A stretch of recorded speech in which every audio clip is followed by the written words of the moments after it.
तो अगला जो है भाग 3 में 28 से लेकर के हमको क्या देखना था, 35 अनुच्छेद देखना था, है ना, कि 28 से लेकर 35 में क्या क्या है। ओके, देखिए हमारे अनुच्छेद 28 में जो दिया गया है ना, 28 में ये प्रावधान किया गया है कि कोई भी शैक्षणिक संस्थान हो, है ना, जो राज्य द्वारा पोषित हो, राज्य द्वारा पोषित मतलब कि उसको चलाने में राज्य सरकार जो है पैसा अपना खर्च कर रहा हो, है ना। तो जब कोई शैक्षणिक संस्थान में सरकार पैसा खर्च कर रहा हो, तो उसमें कहने का मतलब ये है कि कोई भी व्यक्ति अगर उसमें धार्मिक उपासना हो रही है ना, या कोई धार्मिक निर्देश दिया जा रहा है, तो किसी को उसके लिए बाध्य नहीं किया जा सकता। उसकी मर्जी से वो अगर जाए चाहे तो उसमें उस उपासना में भाग लेगा या नहीं लेगा, समझ में आया। या कहने का मतलब कि कोई उसको धार्मिक निर्देश दिया जा रहा है तो पालन करेगा या नहीं करेगा, ठीक है, वो उसकी मर्जी होगी उस व्यक्ति की। तो कोई भी व्यक्ति अगर, यानी कौन सा, तो करा कि शैक्षणिक संस्थानों में जब धार्मिक निर्देश दिया जाए या धार्मिक उपासना के लिए उपस्थित होने के लिए कहा जाए, तो हर व्यक्ति की स्वतंत्रता है कि वो उसकी बात माने या ना माने। हो सकता है कि उस शैक्षणिक संस्थान में जिस धर्म का जो है बात कही गई हो पालन करने की उपासना, वो धर्म से संबंधित व्यक्ति नहीं हो, तो कहां से करेगा, आप उसको बाध्य तो नहीं कर सकते, है ना। तो ये आपको स्वतंत्रता है मौलिक अधिकार में 28 में। ओके, इसके अलावा आपको बताते हैं आर्टिकल 29 में क्या है। तो इसमें अल्पसंख्यकों के हितों का संरक्षण है ना, कि अल्पसंख्यक क्या कर सकते हैं कि अपनी भाषा को संरक्षित करने के लिए, अपनी संस्कृति को संरक्षण करने के लिए उपाय कर सकते हैं। तो उनके लिए किस में प्रावधान किया गया है, आर्टिकल 29 में। ओके, उसके लिए देखिए, उसके लिए आर्टिकल किस क्या कहता है कि अगर अल्पसंख्यक अगर चाहें तो अपनी इच्छा से शैक्षणिक संस्थान खोल सकते हैं और चला सकते हैं। ओके, शैक्षणिक संस्थान खोल सकते हैं, चला सकते हैं। तो ये है हमारा आर्टिकल 30 में। ओके, जैसे आप लोग के धर्म में है कि जैसे मदरसा खुलता है ना, हाँ, तो आप लोग खोल सकते हैं, चला भी सकते हैं, है ना, और सरकार उसको क्या करता है, वित्त पोषित भी कर सकता है। तो किसके लिए है, सिर्फ अल्पसंख्यक के लिए, बहुसंख्यक के लिए नहीं है। आगे देखिए, ये वाला जो आर्टिकल आर्टिकल 31 है, संपत्ति का अनिवार्य अधिग्रहण, इसको निरस्त हटा दिया गया है ना। हालांकि पहले मौलिक अधिकार का भाग था, लेकिन अब मौलिक अधिकार का भाग नहीं है।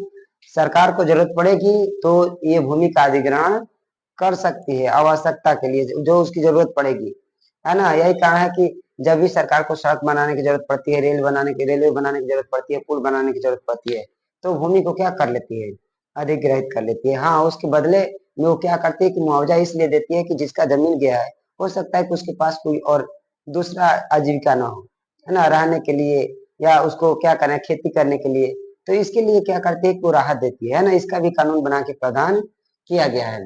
तो आर्टिकल 31 में क्या था, संपत्ति का अनिवार्य अधिग्रहण, ये क्या है, इसको निरस्त कर दिया गया है। अब आर्टिकल 32 में देखिए, आर्टिकल 32 में है कि मौलिक अधिकारों को लागू करने संबंधी अधिकार किसका है। यदि किसी व्यक्ति का मौलिक अधिकार का हनन हो रहा है ना, तो आखिर वो क्या कर सकता है, आपके मौलिक अधिकार को कौन यानी संरक्षित कर सकता है, बचा सकता है, दिला सकता है। तो ये है हमारा सुप्रीम कोर्ट, है ना। सुप्रीम कोर्ट को आर्टिकल 32 के तहत ये पावर दिया गया है कि वो जो है आपके मौलिक अधिकार को क्या करेगा, संरक्षित करेगा। ओके, चाहे कोई सरकारी संस्थान द्वारा हो, चाहे किसी व्यक्ति द्वारा आपके मौलिक अधिकार का हनन किया गया हो, इसके लिए यानी आपको कहा जा सकते हैं, सुप्रीम कोर्ट जा सकते हैं। और एक और है आर्टिकल, आर्टिकल 226, है ना, उसके तहत आप कहा जा सकते हैं, हाई कोर्ट भी जा सकते हैं, है ना। अगर ऐसा लगता है सुप्रीम कोर्ट को कि यानी ये मामला जो है, मतलब हाई कोर्ट में वो उसके अपने नजदीकी इसको सुनी जा सकती है, तो आपको कह सकता है कि आप कहाँ पर, पहले हाई कोर्ट जाकर आइए, ठीक है, अगर वहां पर आपको न्याय नहीं मिलेगा तो हम आपकी सुनवाई करेंगे, है ना, ये कह सकता है। तो आर्टिकल 226 के तहत आप अपने मौलिक अधिकार को पाने के लिए हाई कोर्ट भी जा सकते हैं, और आर्टिकल 32 के तहत कहाँ जा सकते हैं, सुप्रीम कोर्ट भी जा सकते हैं, है ना। आज जब सुप्रीम कोर्ट जाएंगे तो ये सुप्रीम कोर्ट को जो है ना, ये रिट जारी करने का अधिकार दिया गया है, रिट जारी करने का अधिकार है। इसमें जो रिट जो जारी करने का अधिकार है वो तो कितने तरह का है, तो ये 5 तरह का रिट है ना। जैसे बंदी प्रत्यक्षीकरण, बंदी प्रत्यक्षीकरण का मतलब ये होता है कि जब कोई व्यक्ति किसी को गिरफ्तार करता है ना, तो उसको बताए थे कि 24 घंटे के अंदर जो है किसके सामने, मजिस्ट्रेट के सामने ले जाने का, है ना, ले जाना पड़ता है जो गिरफ्तार करता है, क्योंकि ये जिसको गिरफ्तार किया गया है उसका ये अधिकार है, ताकि वो जो है यानी सही गलत के आधार पर उसको क्या करे, आदेश दे, उसको छोड़ दे या गिरफ्तार करके रखे। इसके अलावा परमादेश है, प्रतिषेध है, उत्प्रेषण है, अधिकार पीछा, ये 5 प्रकार के रिट है जो कौन जारी करता है, सुप्रीम कोर्ट। किसके लिए, तो व्यक्ति के मौलिक अधिकार के सुरक्षा के लिए जारी करता है। ओके, उसको रिट एक अलग आपको अलग से समझा देंगे। और आगे देखिए आर्टिकल 33 में क्या है, तो कह रहा है कि मौलिक अधिकार को संशोधित करने की संसद को शक्ति है, लेकिन याद रखिए कि संसद आपके मौलिक अधिकार को खत्म नहीं कर सकती है, क्योंकि ये मौलिक अधिकार क्या है, तो ये आधारभूत संरचना है हमारे संविधान का। इसको खत्म होने का मतलब होता है कि हमारा जो है पूरी संविधान का बेसिक खत्म हो जाना। तो इसलिए संसद जो है इसमें परिवर्तन कर सकती है, लेकिन इसको कम नहीं कर सकती, समाप्त नहीं कर सकती है ना। तो मौलिक अधिकार में संशोधन हो सकता है, लेकिन किसी का मौलिक अधिकार छीना नहीं जाएगा, है ना। छीना जाएगा तो आप कहाँ जाएंगे, कोर्ट जाएंगे, है ना। कोर्ट आपके मौलिक अधिकार को क्या करेगा, सुरक्षित करेगा।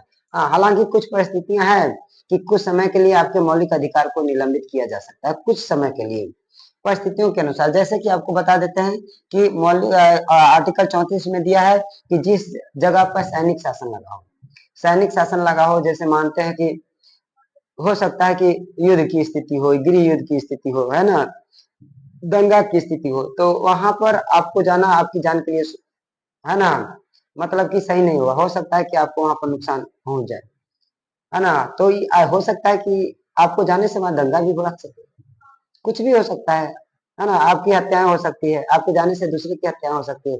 बहुत लोग होते हैं ऐसे कि जा करके दंगा भड़का देते हैं, है ना, उल्टा पुल्टा बोल के। तो ऐसा है कि जहां पर अगर सैन्य शासन चल रहा हो, तो वहां पर मौलिक अधिकार कुछ दिनों के लिए, जब तक सैन्य शासन चलेगी, वहां पर मौलिक अधिकार को क्या किया जाता है कि निलंबित कर दिया जाता है ना। आपको मना किया जा सकता है। जैसे आपको बताए थे कि हमारे आर्टिकल 19 में ये बताए थे कि आपको किस में बताए थे, तो 19 के 4 में बताए थे शायद, कि कहीं भी आने जाने का अधिकार, भारत के किसी भी कोने में आने जाने का अधिकार। तो जहां पर वैसी परिस्थिति है, युद्ध हो रहा है, वहां पर आपको जाने दिया जाएगा, नहीं जाने दिया जाएगा। इसका मतलब यह है कि आपका मौलिक अधिकार का हनन हो रहा है, तो इसलिए नहीं जाने दिया जाएगा, क्योंकि हो सकता है कि आपकी जान की खतरा हो वहां पर, है ना। तो इस तरह वैसी परिस्थिति में जहां पर सैन्य शासन लागू हो, ठीक है, आपके मौलिक अधिकार पर लग सकती है। और कौन लगा सकता है, राष्ट्रपति महोदय, है ना। कुछ समय के लिए उसको निलंबित, और जैसे ही परिस्थितियां सामान्य होगी, आपका मौलिक अधिकार क्या हो जाएगा, बहाल हो जाएगा। इसके बाद देखिए आर्टिकल 35 है कि मौलिक अधिकार को प्रभावी जो है बनाने संबंधी जो है अधिकार, यानी कानून कौन बनाता है, तो कौन बनाता है, हमारा संसद, है ना। तो संसद जो है हमारे मौलिक अधिकार को प्रभावी यानी लागू करने के लिए, ठीक है, कि सही तरीके से उसको लागू किया जाए, किसी के मौलिक अधिकार का हनन न हो, इसके लिए जो कानून कौन बनाता है, हमारा संसद बनाती है। तो ये हमारा जो है 28 से लेके क्या है 35 तक, ये क्या था, जो बाकी से मौलिक अधिकार के लिए अनुच्छेद बचा था वो खत्म।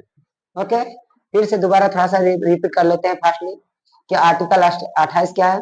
तो आर्टिकल 28 है कि किसी भी शैक्षणिक संस्थान में, है ना, जो राज्य द्वारा पोषित होती है ना, उसमें कोई भी व्यक्ति को धार्मिक निर्देश या धार्मिक उपासना में भाग लेने के लिए बाध्य नहीं किया जा सकता।